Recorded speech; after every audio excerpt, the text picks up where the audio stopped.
দেখো আজ মুড়ি মাখতে আছে, একটুখানি মুড়ি নিয়েছি আর কত কি নিয়েছি দেখো।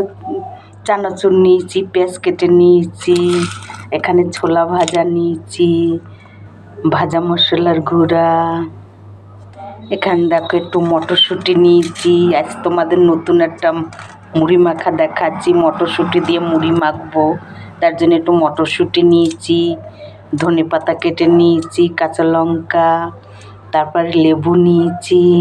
এরপর দেখো একে একে সব ঢেলে দেব। ছোলাটা ঢেলে দিলাম, চানাচুরটাও ঢেলে দিলাম, পেঁয়াজটা আমি ঢেলে দিলাম,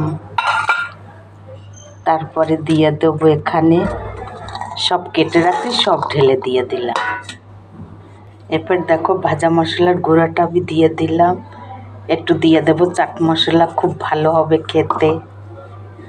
এরপর দেখো দিয়ে দেবো খানিকটা বিট নুন, একটুখানি লাল লঙ্কার গুঁড়া দিয়ে দিলাম, আরও টেস্টটা ভালো আসবে।